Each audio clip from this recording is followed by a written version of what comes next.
Qu'il y ait autant de bruit alentour de mon arrestation. Je rappelle qu'on était quand même 65 hier soir, parmi lesquels un couple de retraités, de travailleurs retraités qui venaient accompagner leur fille, une autre dame qui accompagnait sa fillette de 17 ans qui est au secondaire. Je vous rappelle qu'à Québec, au cours des derniers mois, il y a eu plus de 500 arrestations. Donc, ce qui est regrettable, c'est que, en fait, toutes ces arrestations à Québec, comme dans la plupart des villes du Québec où ça s'est produit, les 2000 manifestations, dans la très, très grande majorité des cas, ces arrestations massives sont assez abusives et se passent à peu près dans les mêmes circonstances, c'est-à-dire on arrête des gens en souricière parce qu'ils manifestent, parce qu'ils exercent leurs droits démocratiques. Hier soir, moi, je suis sorti de l'Assemblée nationale vers 8h30 en bicyclette vers la maison. J'ai entendu des bruits de casseroles. Alors, je suis allé faire un tour pour exprimer ma solidarité, comme on le fait d'ailleurs, Françoise, moi, plusieurs centaines, sinon des milliers de membres de Québec solidaire partout au Québec. Donc, je suis allé en solidarité marcher avec eux dans les rues de Québec. Et malheureusement, une manifestation qui était vraiment, franchement, tout à fait joyeuse. Il y avait comme une atmosphère, une belle nuit d'été qui faisait en sorte que même les touristes nous envoyaient des mains de salutation. Ça ajoutait comme un peu de sel à ce mardi soir dans les rues du Vieux-Québec. Et il n'y avait pas grande circulation, comme vous pouvez deviner.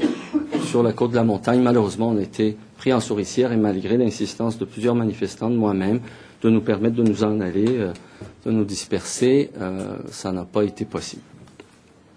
Alors, pardon? Je vais y revenir. Ce que je voudrais rappeler, c'est que je trouve quand même assez déplorable. J'ai entendu des gens qui pensent que ça peut être quelque chose de plaisant, que les manifestants qui se font arrêter, ou moi-même, prennent plaisir à le faire. Il n'y a rien de plaisant. Il n'y a rien de réjouissant pour quiconque se faire arrêter, se faire menotter, subir une situation qui, en fait, est assez humiliante. Je vous rappelle que nous aimerions dans notre société qu'il n'y ait pas deux poids, deux mesures, qu'au lieu qu'on arrête des gens, qu'on les menotte pour une infraction au code de la sécurité routière, puisque c'est de ça qu'il s'agit.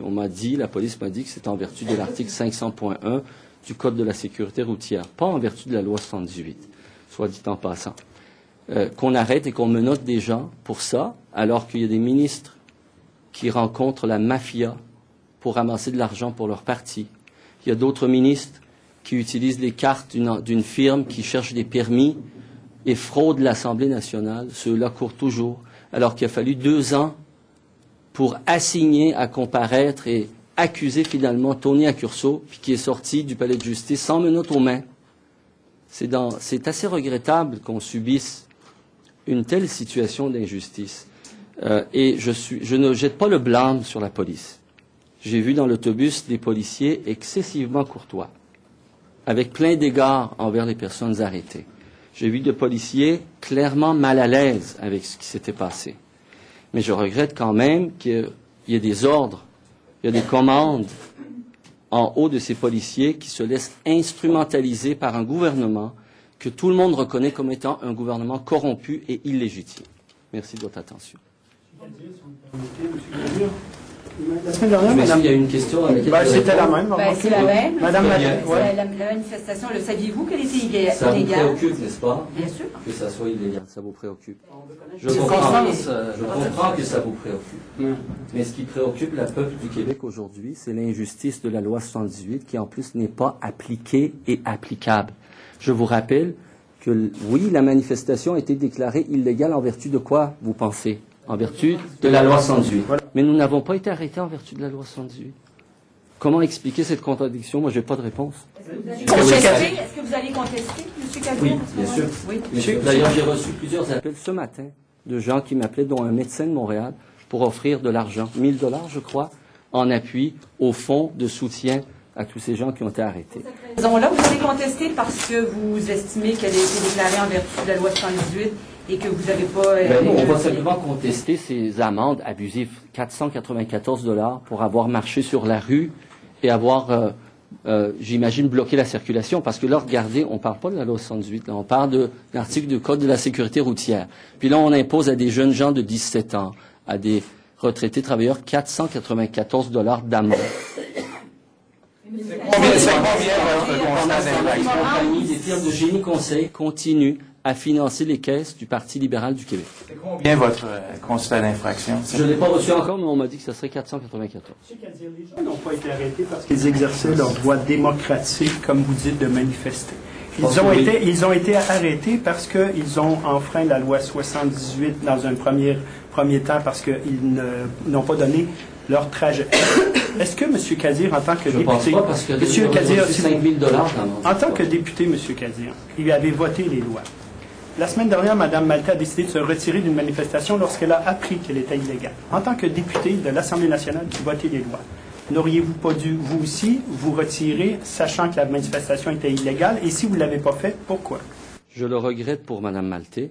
C'est quand même des manifestants de son quartier, de sa circonscription. Je regrette que Mme Maltais ou les députés du PQ puissent pas avoir le courage d'accompagner leur peuple, d'accompagner les Québécois qui en ont ras-le-bol du Parti libéral. Je crois qu'une loi qui est injuste, qui a été imposée pour faire avaler aux 99% les privilèges du 1%, parce que c'est de ça qu'il s'agit, reconnaissons-le.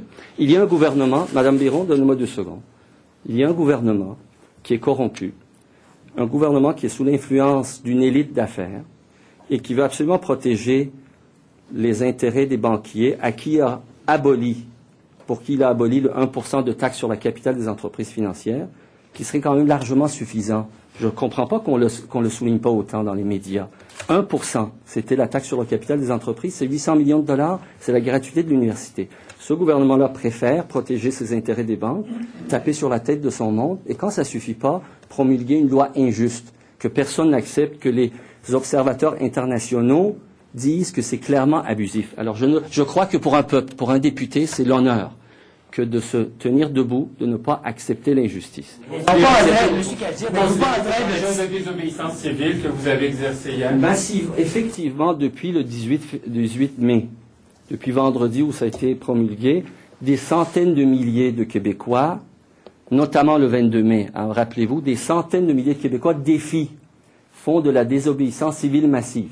Effectivement. Je pense que oui, moi, Françoise David, même M. Drainville, quand il a participé à une manifestation de casserole, on est maintenant plusieurs personnes, des scientifiques, des professeurs, des parents, même, on pourrait dire, des juristes, bien sûr, qui ont annoncé leur parcours, mais clairement, ils remettaient en cause la légitimité de la loi 118. Je pense que collectivement, il faut le reconnaître, on ne peut plus se cacher la tête dans le sable.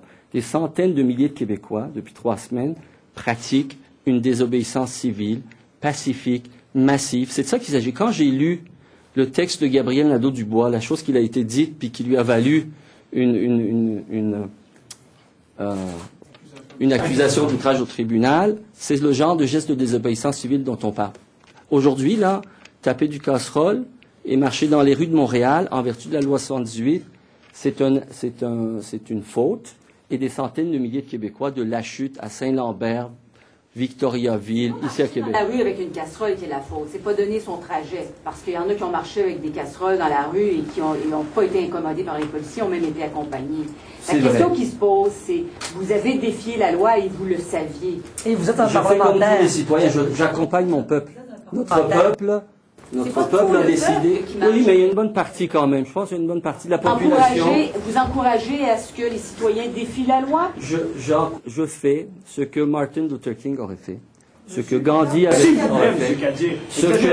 Ben oui, comparez-vous pas à Martin Luther King. Ce que Marcel Pépin a fait. Non, je ne me compare pas. Franchement. Non, mais c'est nos modèles. Non, je ne me compare pas du tout, mais c'est nos modèles. C'est-à-dire qu'à l'échelle du Québec, pour une question de droit de scolarité, un gouvernement qui impose ce genre de restrictions aux libertés fondamentales, c'est aussi grave.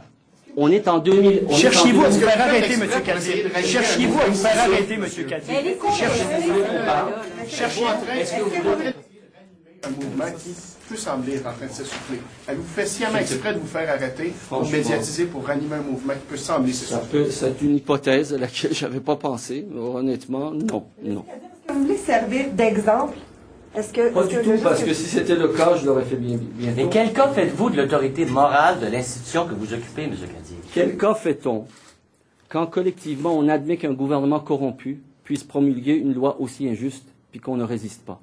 Moi, je suis fier de mon peuple, je suis fier des Québécois. Ce Parlement. Je suis fier des Québécois, je suis fier d'être membre d'un Parlement et être capable quand même d'exercer ma liberté et mon indépendance d'esprit. Nous avons besoin dans nos sociétés démocratiques qui sont en déficit, où il y a une minorité qui règne, avec notre indulgence trop grande à tout le monde, moi, compris nous autres.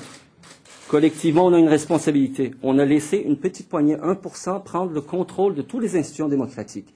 Et là, il y a des gens qui disent c'est assez. Parce que les casseroles, là, c'est pas juste le mouvement étudiant maintenant. C'est la révolte du 99% de ces gens qui disent il y en a assez, on en a marre d'une petite poignée de gens privilégiés qui veulent nous imposer leurs lois.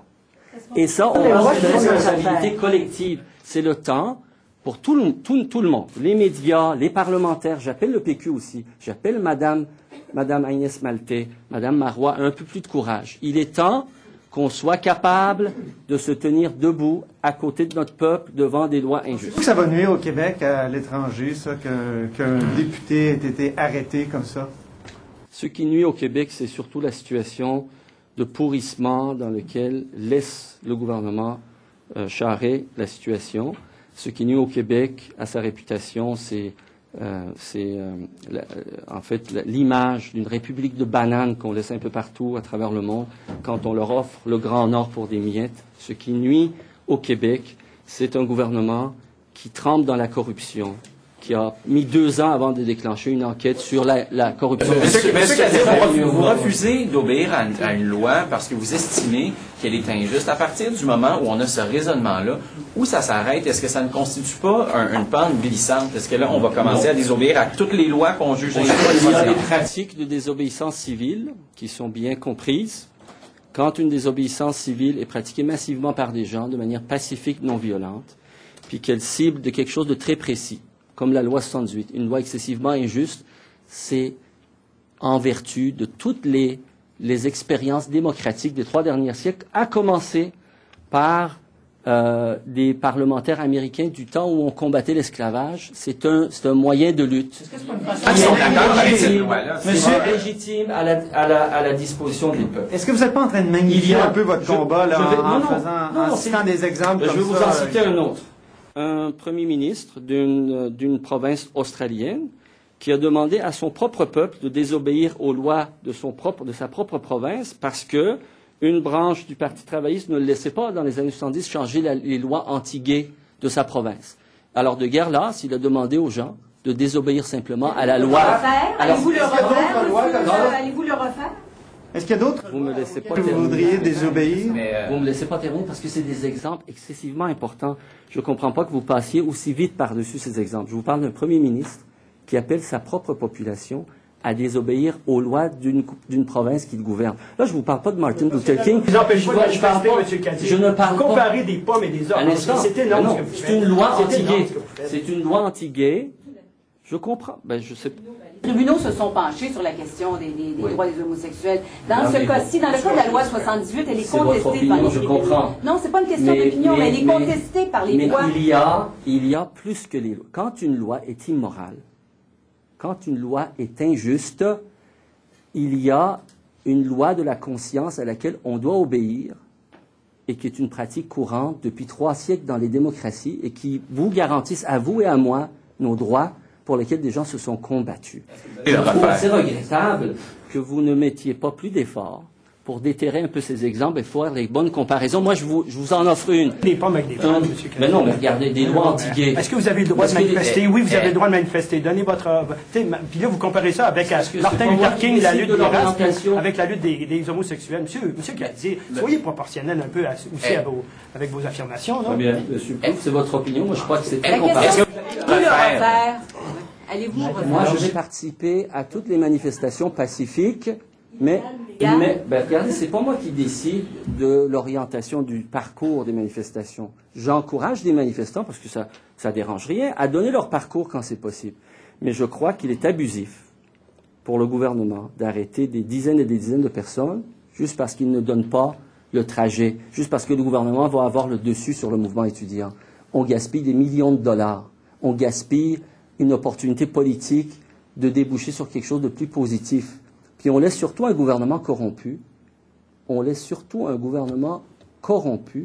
Y échapper. What is the... You are an MNA. You work at the National Assembly. Don't you think that it's even more important that an MNA respects the rules? No.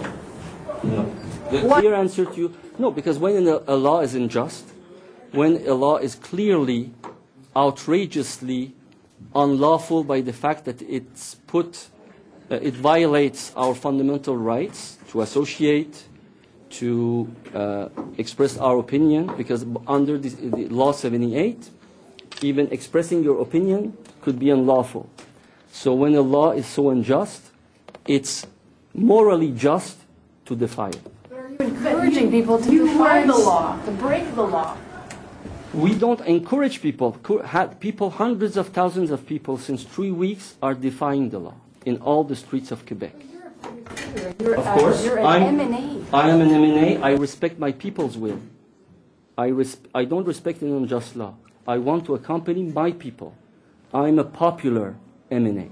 I'm not at the service of institutions. I'm first at the service of my people. If to serve my people, we have to change institutions and laws, that's what I'm going to work for. That's the true nature of democracy. The nature of democracy is not to protect the privilege. It's not to protect the law for the law. It's to protect the law to protect people.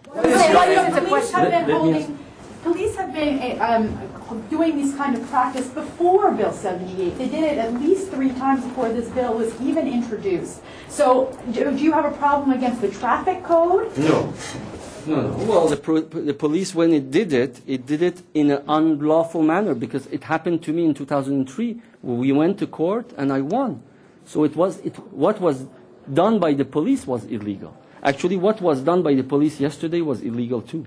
What is your end game when you choose to take part in a demonstration that authorities are going to consider illegal? What is the goal that you have? The name of my party is Québec Solidaire. We work in solidarity and in close connection with people, with social movements, with civil rights movements, with civil society. My loyalty is not to institutions, to the status quo, to the actual powers in place. My loyalty is to my people. So if for protecting people's rights I have to defy the law or change the law, actually everybody in every country, democratic country, before changing very bad laws, they had to defy it first. So it's the true nature of democracy to bring changes sometimes by even defying laws. Don't put that in question. We have to do our history. We have to go back to see the American Revolution. We have to go to see back the fight for civil rights in the United States. We have to go back to see the struggles we made in Quebec for unions' rights. Okay, today these are rights that protect our people. But in those times, prominent people defied these laws. Even Tommy Douglas defied laws. And there's a lot of Anglophones in Quebec that have defied Bill 101 because they find the sign law unjust. I guess you support them. You know, I might not agree on that point, but I support the idea that when people find a law really unjust and can have popular support, because a civil disobedience is only legitimate when it's massive and practiced by large portions of populations. If they have a good fundamental right issue, it's their right. Even if Québec Solidaire was in power, I recognize the right of the opposition, of the people, when they judge that we have abused of our power, to defy it. Essentially, what you're telling Quebecers today is when you find a law unjust or immoral, go out and break it. Is that what I said to you? Well, that's what I understand that you're saying. Well, I'm sorry, because you insist by saying that it could be to any law. No, there are criteria. You cannot defy a law just because of your own personal interest. It's only when you do something for the common good, for the common well-being. That's when, for example, you defend fundamental rights for people. If a person wants to defy law just to not pay its due to tax, okay, not pay its tax on revenues, that's completely immoral, and nobody can support that. If somebody wants to defy law just to go faster than the traffic because, has a big car and wants to, no, that's unjust. If somebody defies the law on lobbyism, like engineering firms do it every day, and even the commissioner cannot do anything, that's very morally unjust. So it's very subjective. You want to me, you asked me a question. No, but you asked me a question. Yes, it could be very subjective. What about abortion? I'm sorry. No, it's not subjective at all. There are criteria. Something could be subjective. I can send you the criteria. There are very definite criteria, and the main point in that criteria is that it's morally just to defy laws, to do civil disobedience, if it's nonviolent, and if it is to protect common good. Common good. To have contracts, unlawful contracts or contracts without bid for the government for your own business interest, to defy law for that, that's immoral. Okay? Sur une pente descendante, quand même, non? Not at all. Civil disobedience is a very important tool in the hands of people since 3 centuries at least to improve democracy. Ceux qui sont pour l'avortement, par exemple, pourraient... Ah, Maya, excusez-moi. Ceux qui sont pour l'avortement, ils commettent des actes criminels. Ceux qui sont contre l'avortement commettent des actes criminels, exercent de la violence contre des médecins, les tuent même. C'est pas la même chose. Oui, c'est juste que c'est pour le bien commun. Ben, ils peuvent défier des lois, j'imagine, mais ça, moi, je participerai pas à celle-là. Regardez, c'est pas un choix qu'on fait en vertu uniquement de ses opinions. On reconnaît la légitimité d'une approche qui consisterait à évoquer des droits fondamentaux ou des droits de base pour une population.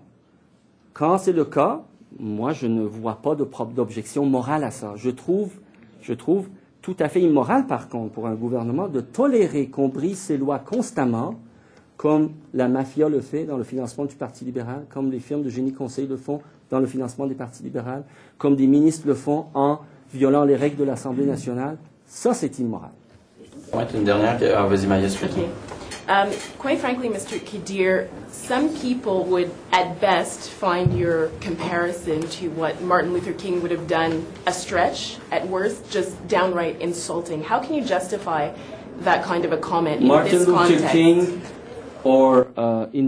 or Mohandas Gandhi are figures of respect from which, comment on dit ça, that inspire us. When we reflect about an issue in society, we name them because we want to see what would they do in these circumstances. That's why I name them. I don't say this situation is comparable. You don't need even them. Just think about Quebec. 40 years ago, prominent union figures defied the law, went into prison, defied the law. They disobeyed a law. They went into prison because they thought the rights of workers, the minimum wage that they requested, was more important than an unjust law that wanted just to bring them back to work, that they had the right to go on strike. So sometimes important, and we have examples just all around us. In New Zealand, not in New Zealand, in Australia, a prime minister in the 70s even asked its own people to defy its own law because he wasn't able to convince his own party to change anti-gay laws. So he asked his people, don't obey to my own law. And it's not very, it's not like the civil rights movement. It's not, a very, how do you say it? It was just concerning a minority in his country, okay? It was the right of just a minority.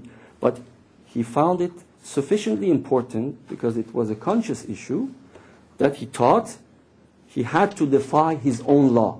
So I think it's very acceptable that people in the streets defy the law and don't accept to obey to 78 law, the Bill 78, because they think the government doesn't have the right to deprive them from their fundamental rights of expression, of freedom of speech. Is that more clear? Is that more clear? I understand what you're saying, but have we lost sight? I understand that you want to make me say that what happens here in Quebec is the same thing as that I have said, that what happens here is the same thing as in South Africa or in the United States. No, it's not the same. But by our own standards, by the expectations of the 21st century in a democratic society like ours, which is not the backward, society of the United States in the 60s, which were considering blacks as, second-class citizens. We are in 21st century in Quebec. We should have more higher democratic expectations. By these expectations, Law 78 is very bad. It's very unacceptable as segregation of blacks was in the 60s in the United States. You understand me? So everything is relative. But we have to inspire from inspiring figures. So I think it's right for now, for you, for me, to clarify our situation by taking example with Martin Luther King, with Gandhi, with Nelson Mandela, with Marcel Pépin. Moi, j'en ai une dernière. En vertu des critères que vous nous avez donnés, M. Kadir, vous dites qu'il faut la désobéissance civile, il faut que ce soit pour le bien commun, pas pour des intérêts individuels, aussi une action sans violence. Je vais vous soumettre un cas de figure là, qui peut peut-être, corrigez-moi si je me trompe, illustrer les difficultés d'encadrer ça. Par exemple, l'affichage en anglais, unilingue anglophone. Il y a de la communauté anglophone pourrait dire à Montréal qu'elle défend sa liberté d'expression, elle vit dans sa propre langue et désobéir à la loi 101. Est-ce que donc on n'ouvre pas une porte, est-ce qu'on n'entre pas sur une pente glissante avec ce genre de critères? Je comprends qu'on ait peur des pentes glissantes. Mais je pense qu'on glisse déjà beaucoup dans d'autres pentes qui sont très très graves puis pour lesquelles on n'a pas de réponse. Je pense que non, mais ça c'est parce que celle-là est vraiment un peu inventée là. Hein? Les gens sont pas dans la rue là, il y a pas le drame que vit le Québec, c'est le mouvement étudiant là. Hein? La situation dramatique que vit le Québec, c'est que des étudiants disent on veut qu'on reconnaisse notre droit d'association, notre droit de faire la grève, nos droits démocratiques, puis le gouvernement par une loi spéciale veut nous les enlever. Ça, c'est des droits fondamentaux. Pour ce qui est de ce que vous dites, c'est plutôt de l'ordre d'un droit commercial. Ils veulent afficher. On ne veut pas empêcher au Québec personne de parler. Ce n'est pas un droit fondamental que ça d'afficher, à ma connaissance, dans les sociétés démocratiques. C'est un droit commercial. C'est de l'ordre de l'intérêt des commerces. Hein, c'est, je ne sais pas moi, la big business qui veut garder son nom Pierre Imports ou Home Depot. D'accord? Ça, je trouve que c'est la pente glissante, je dirais, de nos comparaisons. C'est pas la pente glissante de la réalité. La réalité est qu'il y a des droits fondamentaux, puis il y a des droits qui sont commerciaux, des droits très, très secondaires. La Cour suprême a déterminé dans l'arrêt Ford que c'était un droit fondamental à l'affichage commercial en anglais. C'est pour ça qu'elle a considéré comme ultra-viresse certaines parties de la loi 101. Il y a des opinions variées là-dessus, mais je reviens là-dessus, là. Quand dans une société, globalement, vous aurez sur ce sujet-là le même unanimisme quant au caractère abusif, mettons, de la langue, des lois de l'affichage, je serai d'accord avec vous. On n'a pas ça. Par contre, sur la loi 78, on a une unanimité des juristes, des experts internationaux, des gens de la société civile, des historiens, des intellectuels, que cette loi-là a juste pas d'allure.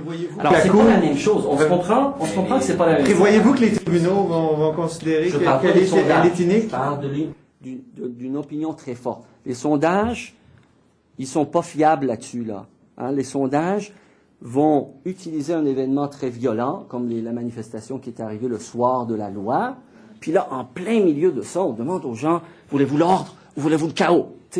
Bon, alors, s'il vous plaît, là, on passera sur les sondages. Par contre, quand les gens réfléchissent puis écrivent leurs idées sur des papiers, puis on soumet ça, on voit une unanimité se dégageant en société à l'effet que la loi 78 est abusive et entrave des libertés fondamentales. Donc les tribunaux vont dire comme vous, selon vous? Parce que la requête en sursis, c'est mercredi prochain? Mon intuition, c'est oui, je l'espère. Évidemment, je ne peux pas juger à la place des tribunaux.